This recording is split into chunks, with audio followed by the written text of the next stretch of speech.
And we are off. We have a really sweet opening hand of 2 1-drops and 2 burn spells and 3 lands. So we're going to keep this one, kick off with Experiment 1 off of our basic land so that we don't get wastelanded, and have the ability to cast Kurt Ape next turn. Now that I think about it, I'm pretty sure that was just wrong, given that there is a reasonable chance that we want to cast Kurt Ape and Lightning Bolt next turn. So, you know, kicking things off with an error. But we're going to play Kurt Ape, evolve, and attack for 2.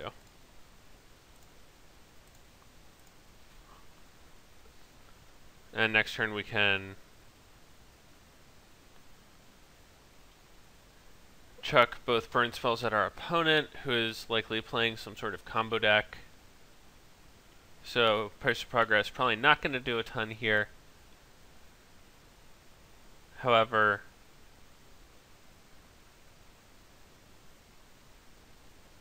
I don't know. Is this Basic Forest worth playing in this deck? It is unclear.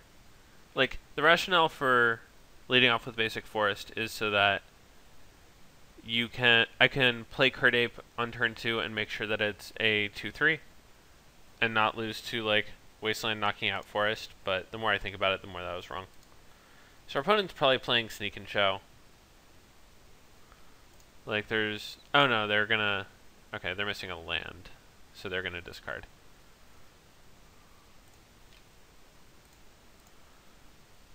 So we got Nakatl to evolve again and get in. So to give you guys some context for why this is happening, a lot of these like brews that I've been playing are sweet and they're fun, but they are very combo oriented by and large. And so when they don't do their thing, they often do nothing. And it's like a fairly miserable experience to get beat down while you're like doing nothing. And so I wanted to just like beat people down today. That is what I wanted to do. I wanted to have people stumble on mana and just beat them up.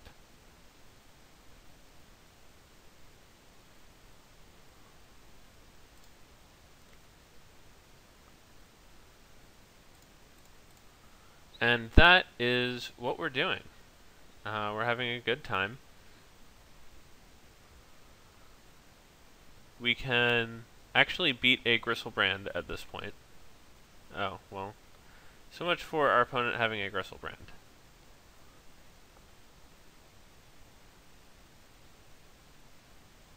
Our opponent's going to need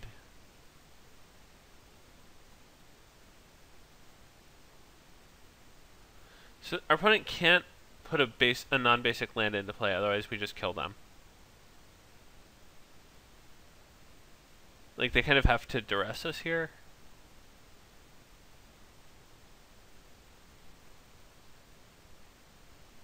I don't know, like, if they play Underground Sea, then they die on the spot, is basically what I'm trying to tell you guys. So, even though our opponent is going off on turn 4 against our Zoo deck, we actually still have a chance. All they have to do is play a second land. I'm optimistic.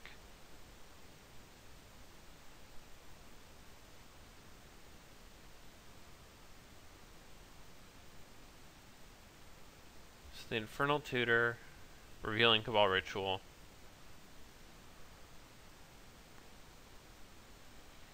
So they've cast 4 spells. LED Cabal, Infernal Cabal is 4. 5. 6.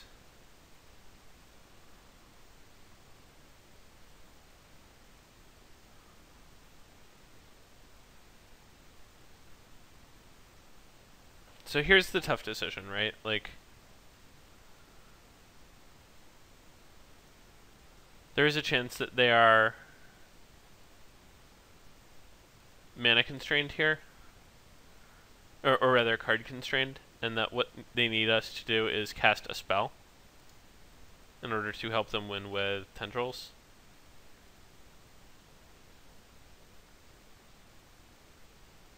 Like, if their last card isn't... Grim Tutor is tough, given that...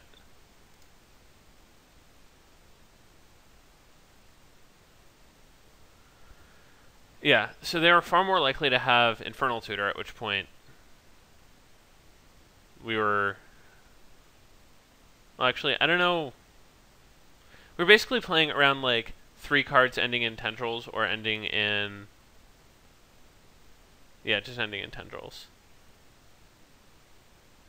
Because if he has Infernal Tutor for tendrils, then we're dead.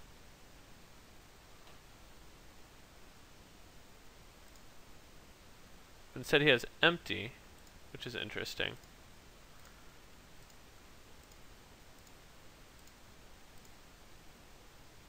For 16.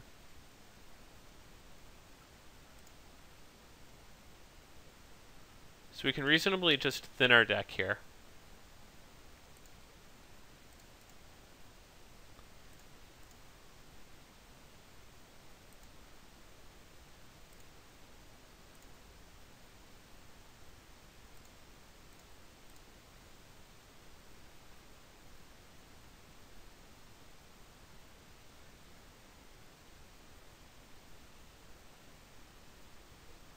So our opponent can attack with a surprisingly small number of creatures.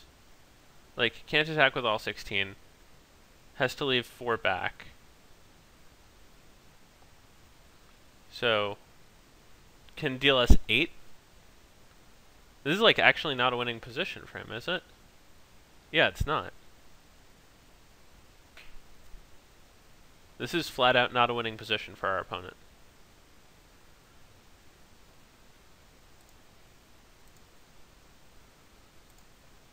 And it gets less and less winning as we play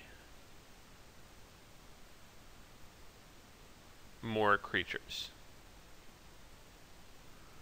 Our opponent also can't crack that Scalding Tarn for a black source.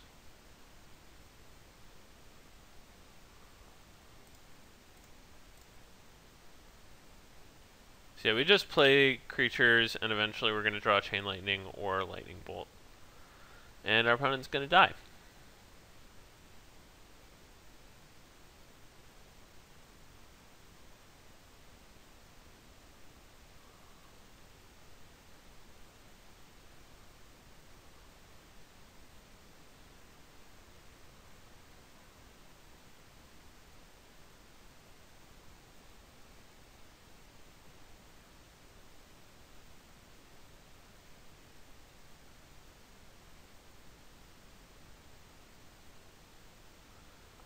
So,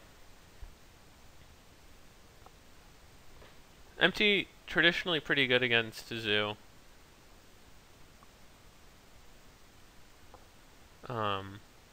Mostly because, like, it can be cast sooner rather than tendrils, which, like, you need to cast for either the full effect of killing them or it does very little. Because Storm doesn't exactly have a great follow-up game, if you know what I'm saying. So,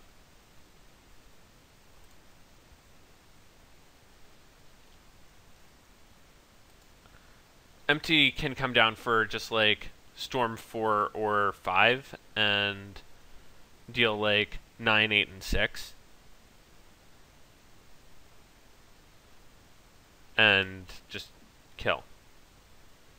And that is a very good plan because, like, what aggro deck is going to be like, oh, you know what I'll bring in against this Storm deck? Things to interact with creatures.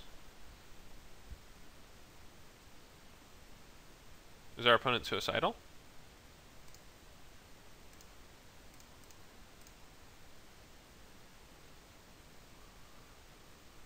Our opponent must have just forgotten.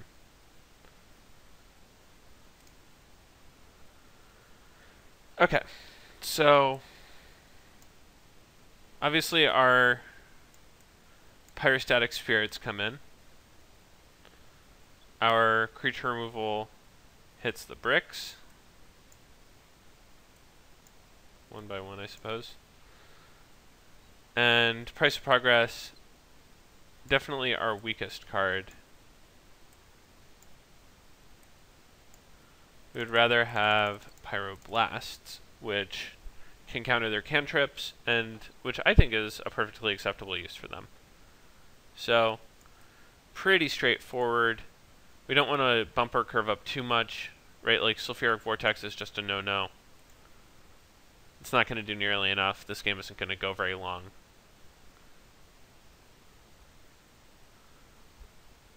So this is a great hand if we think that they aren't going to kill us on turn 2 or 3.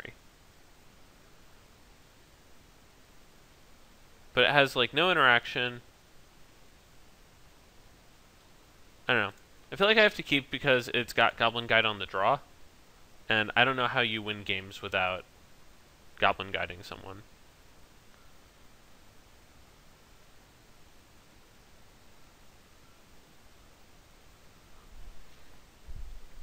I mean, we're going to play Nacatl first because it's just like attacking for 4 total by the end of turn 2.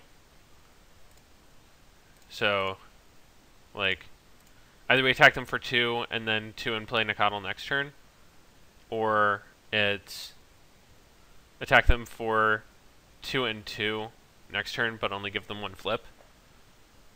Basically just a lesson in, like, don't always play Goblin Guide on turn 1.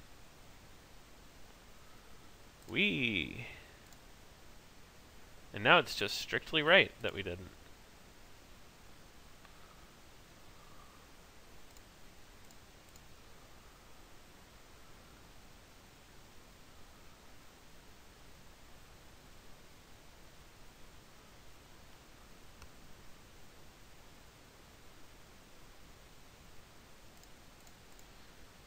So we are going to hit him for 5. They flip over the Scalding Tarn that they put back. Shuffle away the other card.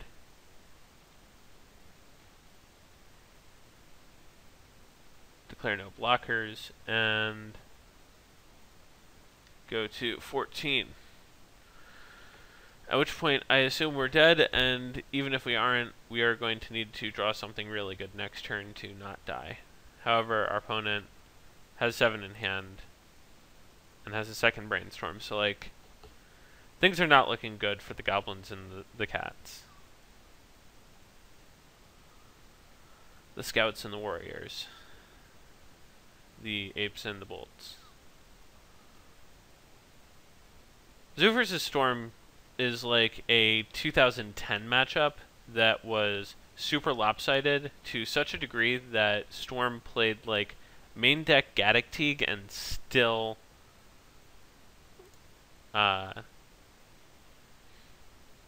lost pretty handily.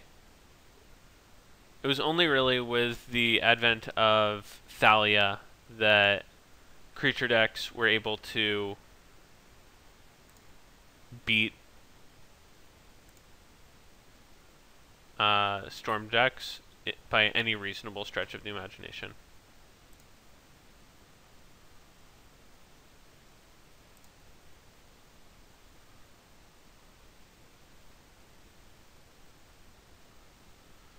So I assume this is getting Pest and Flames, and then we're dying.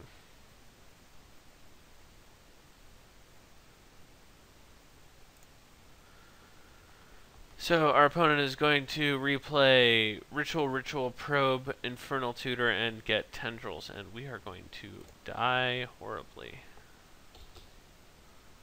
So yeah, Pyroblast would obviously be excellent here as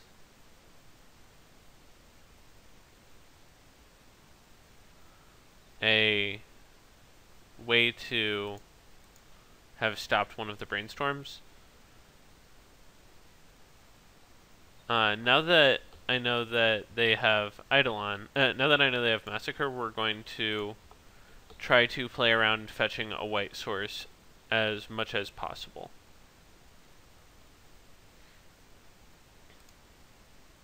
And that's about all we can do.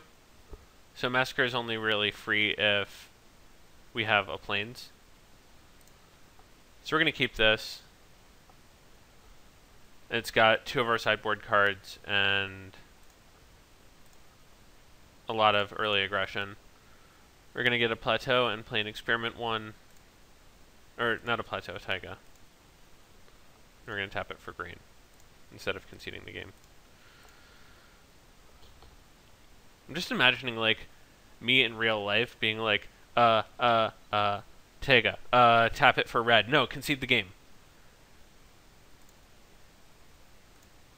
So I think this other experiment 1 is going to be a little too late to the party. We're going to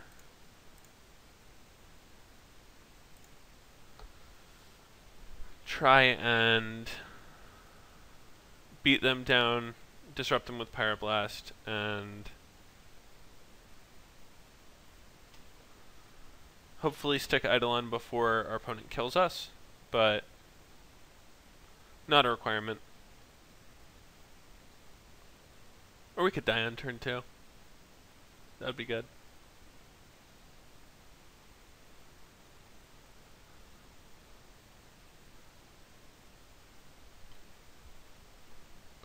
Our opponent casts LED first.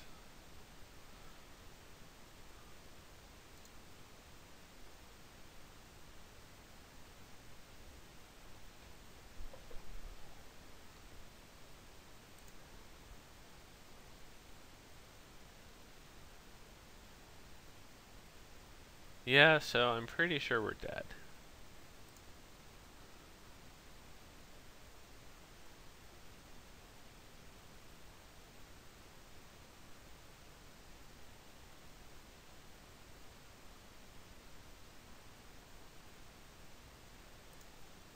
Definitely dead.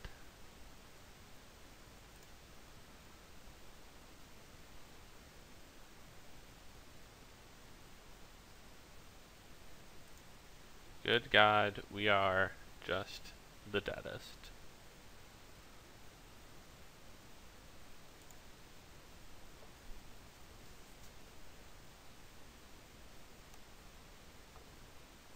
Therapy our Eidolon. Therapy our lightning bolts. Good choice.